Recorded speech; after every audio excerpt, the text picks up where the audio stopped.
interviewing the leading private equity executives and unlocking the secrets of success. Welcome to the Private Equity Podcast with Alex Rawlings.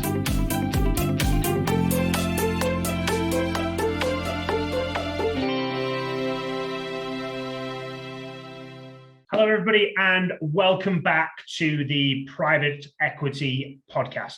Joining us today is Alex Leigh, Senior Investment Executive at the Development Bank of Wales. Alexander is an experienced technology, venture capital, and private equity investor. Welcome, and thank you very much for sharing your insights today. Thanks very much for having me. So, Alex, as we normally start on the process, give me a 60 to 90 second breakdown of you, please. I'd love to. Thank you. So born and bred in South Africa, came over here about 6 years ago to the UK, started life actually in engineering, realized I wasn't quite a typical engineer, so did what most of them do and go into business school, learn more about business and finance. Always had a lot of entrepreneurial ideas and small businesses that I ran. So a small e-commerce business, a bit of software development, and various other, mentoring things. I always had my finger on the pulse in terms of startups. I came out of business school realizing, there's this thing called private equity, and that combines your business skills, your technical skills, financial skills, and of course, love for people, which is something that's, really I'm passionate about working with people and helping them. And that's, led me on an interesting journey from buyouts to operational transformation, actually working in a FTSE 250, really, so I've worked in pre-revenue startups right up to, 700 million turnover, big corporate machine, and learning how startups sell into organizations like that. And all of that experience has all culminated in my current role in VC, where I'm able to deploy those skills, make investments, advise companies, work on exits, and create value. Fantastic. Thank you very much for that. So, Alex, what's one mistake do you see private equity firms or their portfolio companies making, and what actions would you take to correct them, please? Yeah, great. I'll stick on the portfolio side because I think that will be of most value to the entrepreneurs out there. So I think it's probably three things in one. So selecting the right funder. A lot of people try and optimize valuation when they, actually it's about getting the cash into the business, choosing the right funder, and then valuation third. So it's picking the right partners that are going to help you scale up and deliver on what you've promised and help you on this difficult journey, whether that's with just general support, whether it's with advice, connections. So that is paramount to your success. Then, of course, listening to the experts you have around the table. It's very flattering when you go through an investment process. There'll be a huge degree of due diligence, either by the investors, external consultants. And so everyone is looking at your business, trying to add value, and they want it to succeed, especially if they decide to proceed with the investment. Then they want to use those insights to fortify your business, to help you on this common goal you have. So it's about listening to them. And I think that the third one in that same vein is also, just be careful of not over-promising. Make sure that whatever you state is truly conservative, because often you hear the word conservative thrown around a lot, and all you're doing is setting false expectations for your investor. And ultimately, when you don't deliver on it because it's not humanly possible, then you're misaligned, and then you struggle to raise follow-on capital. If you're in a VC setting and in a PE setting, you don't hit those metrics and get your sweet equity or your bonuses or that exit you were targeting. So just work in conjunction with investors, do the things that you do well, and listen to people who have been through this process before. They want to help you, let them help you. Absolutely. So we've seen more and more technology companies receiving private equity investments. So what's your take, being in that space, on the kind of technology industry and how that fits within the private equity setting? Yeah, no, it's a very pertinent question, and it's something we've seen the rise of, particularly over the past 5 years. And I think it's, in summary, it's a necessity. And having worked in private equity and looking at the problems you have there, and then now being fully immersed in the VC side, we do have, a PE division, or does PE deals, should I say.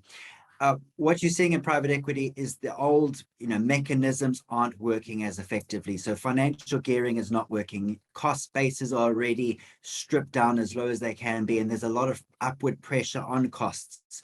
So controlling them is not like it used to be. So what are we seeing? Well, companies need to grow the top line. They need to differentiate through technology. They need to get those operational efficiencies.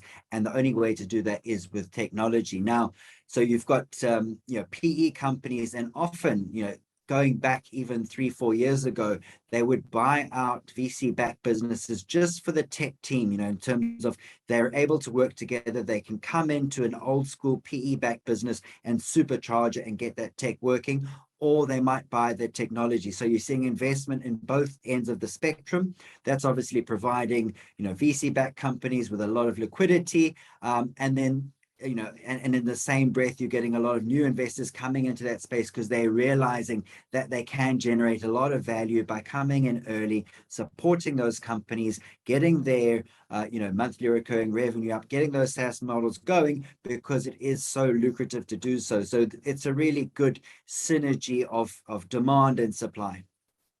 Interesting. So with you doing or having done both private equity and venture capital deals, which isn't particularly common. Usually somebody chooses one and obviously two different, very different paths under the same banner in essence. So which one do you prefer, Alex, and why do you prefer it? Yeah, good question. I think, I like elements of both. I think, in terms of the pros of the private equity side, it's obviously bigger. The returns can be bigger, stakes are bigger.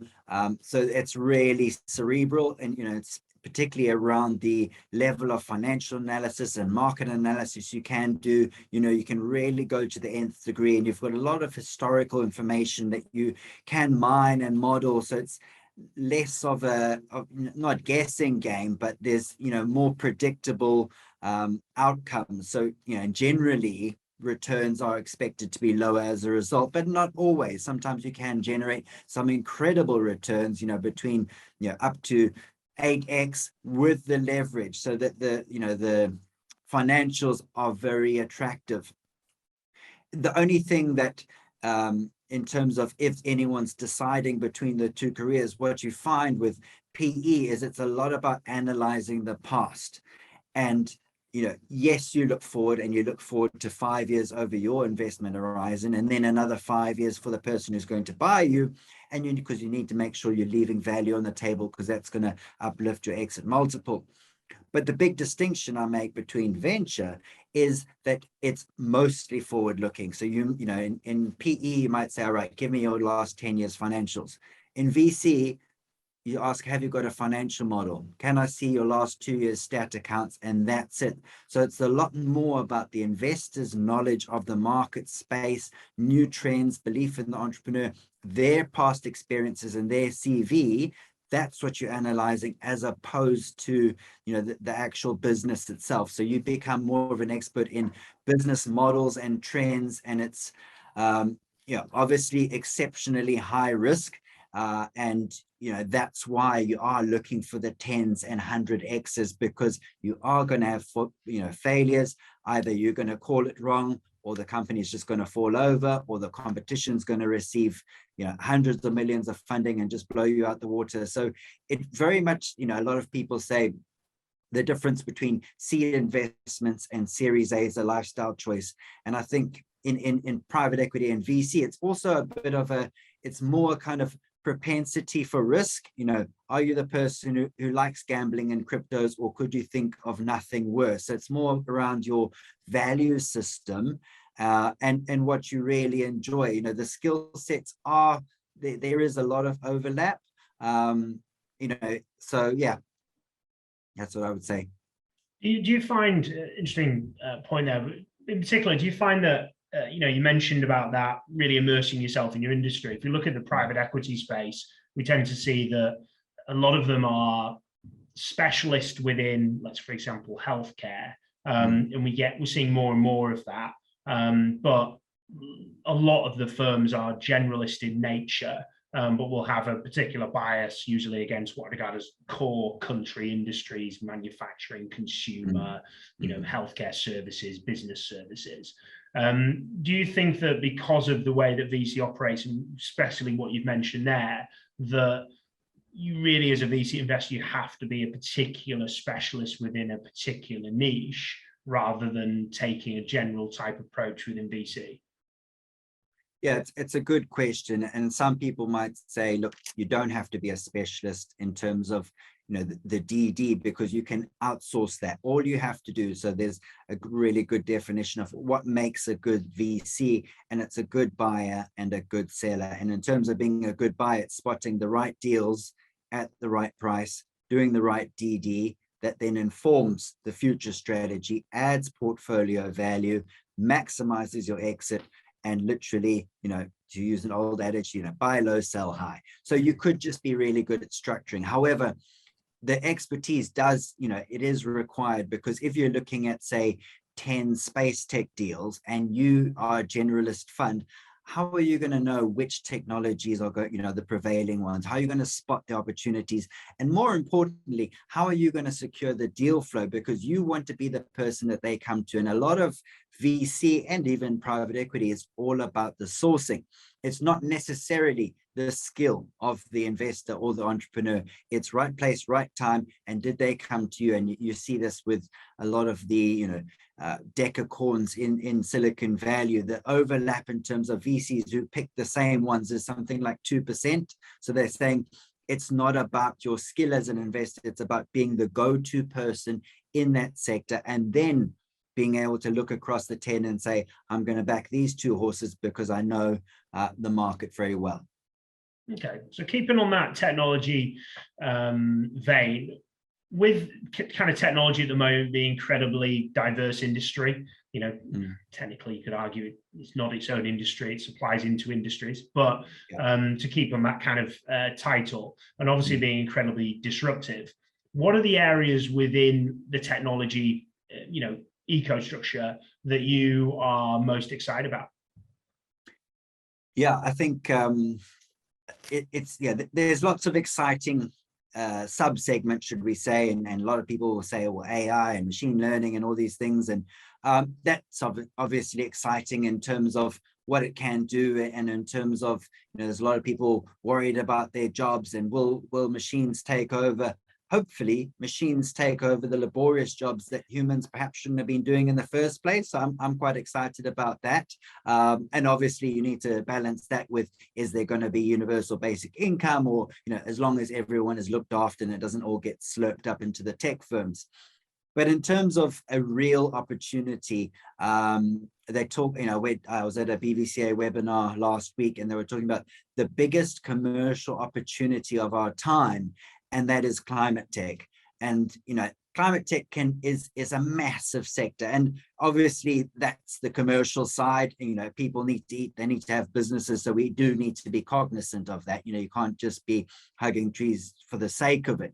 However, there is this really, this imperative that our very existence is being threatened, and what better sector to invest into, what better business to run, because even if you're not successful in your endeavors, at least you left the planet in a better place than when you started. And if you just think about all these drop shipping models that have come out, you could go and get some stuff manufactured in the East, sell it on drop shipping, make a bunch of money, but there's probably one-off products, things people don't need, and you're just ruining the planet. And people need to get out of that and say, actually, good for the planet, good business. And not only, and that's again, even if you were not that morally aware, the amount of money flowing into climate tech is absolutely colossal. And if you look at the number one issue in boardrooms, right from, look at if FTSE 250 upwards and even below, it's all about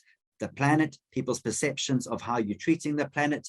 And that's going to affect whether consumers are actually buying their products and whether they're going to be successful. So, in order to be a sustainable firm, you have to look after the planet. So if you're thinking about starting a business, that's where you should go in. And as I say, it could be a upcycling retail business. It could be something in space tech that helps get the debris out of space. The sector is just phenomenally large. So yeah, I'm really excited about that. And I think what better time to be alive and to be in this industry where you can actually preserve your child's future with the whole planet's future. It fits very well into a lot of, look at what's going on with regards to the ESG push, certainly within Europe and certainly now in the US as well, where it's law here now from a private equity and venture perspective, and obviously the significant awareness that we seem to have around what we're actually doing to this planet. So yeah, I think that's certainly an interesting space. So I did a bit of digging, as I do with all guests that come on the podcast, Alex, and managed to find your blog, the Tippy Top. So firstly, what's the story behind the name? And secondly, what led you to start, this blog and website, and tell us a bit about it, please. Oh, thanks very much. So obviously, start off with the name. It's, my friend and I had this running joke. We just said, we're going to the tippy top. We didn't know exactly where that is, but it's just the best of the best. We're going to do fun things, be successful. So it's just all about that, how I help, bring people on the journey and help them get to their tippy top. And in terms of going back to the origins of why I started it. So I think, coming out of school, I thought, okay, I did okay at school. And I thought, I don't really know how the world works. I don't really know how business works. And I didn't necessarily do the economics module or whatever it was at school. But I thought, these are skills I should have. I should know how to invest. I should know how personal finance works. And I didn't really know. And you can read a few books and it helps. So anyway, I thought, okay, go to university, I'll figure it out there. Went to university, 4 years, did engineering, again, not a Bachelor of Commerce or anything like that, but still, these are skills that everyone should have. And came out of the degree thinking, well, I know a lot about engines and maths and things, but I still don't really know how the world works. I don't know much about finance and investing. So let me go and learn that. So eventually, kept reading books, kept reading blogs. They weren't as big back then. But then I thought, okay, well, let me do this business school thing. Did that, had a couple of really, excellent lecturers, had an opportunity to come over and study in London, said, okay, now I need to actually get my finance knowledge even better. I wrote level 1 of the CFA examination. I did a lot of finance courses. I mentored a lot of businesses. I had started a few businesses of my own back then, really learned everything and had a lot of lucky breaks. And, I, felt very privileged for all the opportunities I had. And then after all that, I thought, wow, I think I kind of understand how it works now. And I thought, well, there was an incredibly difficult journey. And I had a lot of lucky breaks. And I thought, if that was that difficult for me, what chance does everyone else have? And where are the repositories of information to tell people all these things I know? And ranging from how to, do a salary negotiation, how to go through an interview, how to start a business, how to invest, how to be a VC, right down to the very basics of the skills we were required to be successful and not be a slave to the system in terms of being burdened by debt. So I created the blog to say, this is me paying it forward, giving back, empowering everyone, and really helping the small person who doesn't have access to these resources that I've had. And I've already seen, helped countless people throughout my career, people I've worked with, just saying, hey, every month, why don't you invest in these index trackers? And they're, instead of paying for these expensive funeral policies or whatever they do. And they're like, wow, thanks, Alex, you made me rich. Yet they've made themselves rich. So it's just that small little bits of advice. And obviously now there's a lot more advice out there. You've got TikTok, you've got a lot more YouTubers, there's many more blogs, but it's also about making the content relatable to say, okay, this person is real, I can understand them, and it's not all locked up in classrooms in MBA schools. Obviously, again, you've got Coursera. Information is far more accessible, but again, it feels that it's only the select few that can access it. So it's making it tangible and real and saying, I'm like you, I've gone on this long journey, been lucky. How can I help you?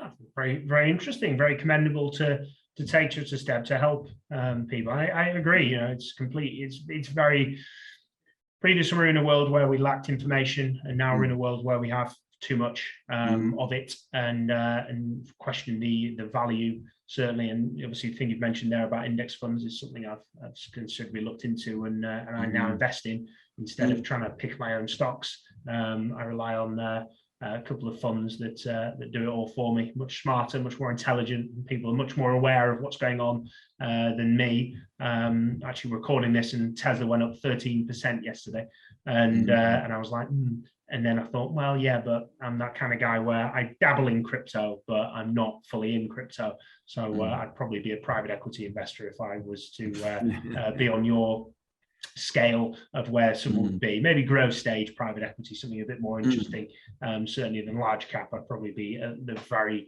kind of early, you know, small to mid cap would probably interest me the most. A little bit of risk, but not too risk. But I think that's brilliant. Yeah, helping people and getting an opportunity for individuals to find out more and learn, and it is difficult to certainly find that information in a very busy world.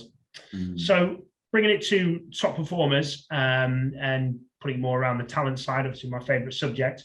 What 3 attributes do you believe make and form a top performer? Great. Like in terms of VCPE candidates? Let's ask this actually with regards to the portfolio side of things. You know, as an executive, you're obviously very well networked, very versed in people in venture, but also just entrepreneurs in general. What do you believe makes that kind of top entrepreneur, top venture type portfolio executive? Yeah. And sticking on the portfolio executive, looking after the portfolio specifically. Yeah. So I think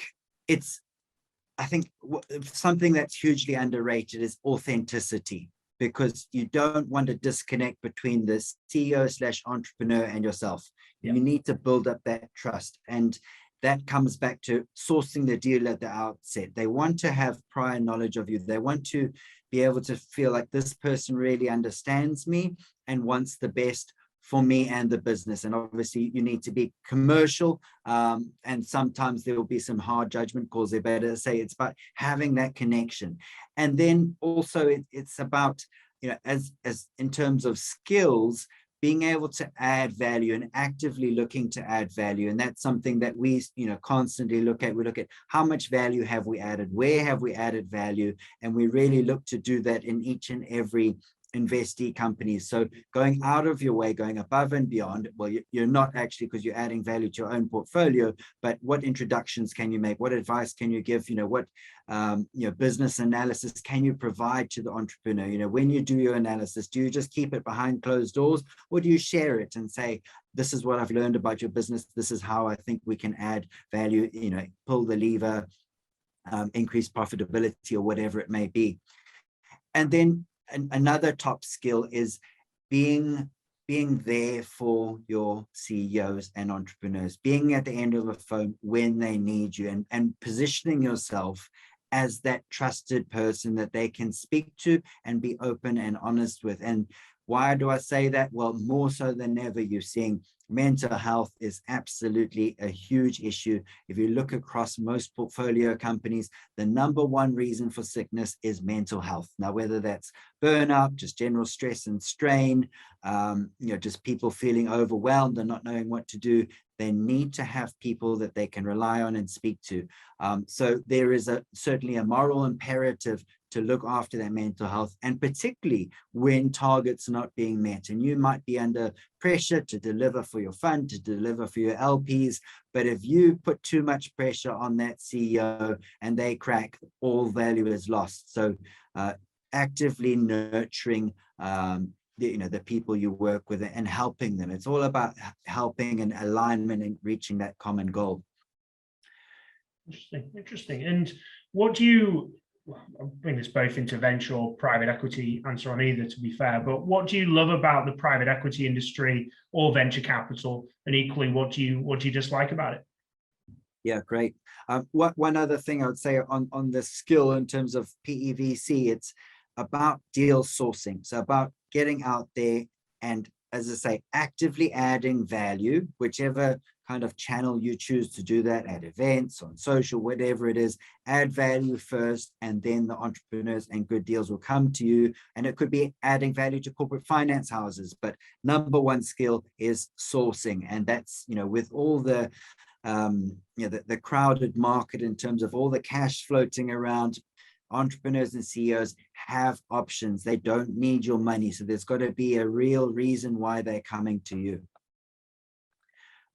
Your go back to your original question, Alex, in terms of PEVC, was it around what's really interesting? What do you love about private equity and venture capital? What do you dislike about it? So I think that the most interesting bit is that you're in it's a very privileged position to be in terms of the experience that you can gain. It's, it's one of those, cliches, no 2 days are the same. I mean, that's the understatement of the century. It is so fast paced. The learning curve is so steep and never ending. So even after 30 years, you'll see things that, and then this is what, a lot of my seniors tell me. They say, I learned something new today. I never thought that was possible. And there's not many careers that you can do that in. So it's not the same job over and over, rinse and repeat. The other thing linked to that is that's not for everyone. And so whilst it's very exciting, it's hugely taxing. It's not 9 to 5. And not only are the work demands intense, the demands on your emotions are considerable. As I say, you're working with people. And a lot of people say investing in startups and private equity would be very easy if you didn't have to work with people. And you just think about the index trackers versus venture capital, they are opposite ends of the spectrum. So you need to be a person with a high degree of emotional maturity, and more importantly, emotional resilience, and really enjoy that fast-paced environment. And as I say, that's not something that's advertised. The VC PE industry is always advertised as being sexy, and there are elements to like about it. But if that's not, doesn't suit your personality or your lifestyle, you will not enjoy it. So yeah, really interesting. Absolutely. And where do you, obviously, clearly you got your own blog, and obviously I encourage people to go to that, but where do you find your influences? What do you read? What do you watch? What do you listen? Kind of where do you follow? Yeah, so I think I read a lot of books. Well, when I say read books, I say listen to books. I prefer audio rather than reading. And looking at influencers and people who have really done it and really step changed the industry. So you're looking at like Peter Thiel, looking at 0 to 1. How do you really find those knockout deals? How does the venture model really work? Those things that step change your thinking. Do a lot of podcasting, listening to everything from sales right the way through to structuring deals, because you do need the full skill set. On my blog, you'll see a list of podcasts, books, social media channels, a whole bunch of stuff that you can subscribe to. There's loads there, and yeah, hopefully get a lot of value from that. Yeah, there's definitely a lot of things out there to find information on. I think it's interesting as well how you position. I think a lot of people put too much heavy weight on private equity being a lot of financial analysis, and it's nice to hear somebody positioning a lot right. I very rarely hear anybody say anything about sales within either private equity or venture, but it's such an important part with regards to deal origination and positioning your firm, especially the level that we work in with the kind of small and mid cap and private equity, and we don't work with the brand names in venture either. So that ability to be able to encourage individuals and position why the benefit is of working with your firm as opposed to going with a Carlyle Group or Atomico and receiving investment from the smaller firms in Europe, North America. So I think there's a lot that can certainly be taken from there, and I think there's a lot of investors that maybe miss out on deals and opportunities that they put down to, we couldn't get there with the numbers, or the investment committee was X, Y, and Z, and we couldn't close that deal. I think there's potentially a lot of opportunity to learn in sales and drive commercial acumen, as well as other what I regard as softer skills that maybe aren't seen in the P and VC one. So I appreciate you sharing that. Absolutely. And if you think about it, like there is it feels like the market's become very, very competitive, and they talk about less spaces in private equity than in NFL football. It's highly competitive, and you need, as a candidate, you need a way to differentiate yourself to get into the firm. And then once you're in the firm, you're going to start winning business for the firm. So it all kind of works together. And, and then the power also is, with the number of firms out there, I feel like we're going to a slightly more decentralized model, where, as opposed to just being, here's a brand and you get money from us, because everyone's got money. It's more about the individuals. Who am I going to be working with? And what you want is entrepreneurs to become, I want to work with you. And which firm do you work at? Okay, I'll come and get money from there, because the money is inconsequential. And it's, there's a lot of people that have very prestigious profiles and CVs and things like that, but it's not accessible to the entrepreneurs, and those people don't have the time to spend with the entrepreneurs. So I would really encourage everyone to download the information from their head, help the companies. They do need the help. The disconnect between entrepreneurs and private equity is it's just criminal, and people know what to do, and there's not time for the entrepreneurs to make the mistakes. There aren't really good schools for entrepreneurs to go to, and the information is all there, but it's so difficult to access. So really get out there. You will add a considerable amount of value. Absolutely. So Alex, if anybody wants to reach out to you post this, listening to this discussion, how best would they get in touch? So just on social, at the Tippy Top Blog, on my website, www.thetippytop.com, and find me on LinkedIn, Alexander Leigh. Perfect. We'll put both links in the show notes if anybody wants to certainly find that out or check out anything from there. So Alex, thank you very much for joining us. I really appreciate your insight. Leave us with lots of value here for both private equity and venture, and also portfolio executives, and a bit in there, I think, for entrepreneurs and people just looking to get into the industry. So really good stuff. So thank you very much for sharing all of that. Thanks for having me. My pleasure. And as always, to all of our listeners, thank you very much. Every month we increase in subscribers and downloads, and we break records. So I'm not going to go on about it, because I'll be speaking about it every time. But thank you very much for listening. Should you ever need support with either private equity professionals or portfolio executive, please do reach out to me, Raw Selection. But till the next time, keep smashing it, and thank you very much for listening. Thank you for listening to the Private Equity Podcast on www.raw-selection.com.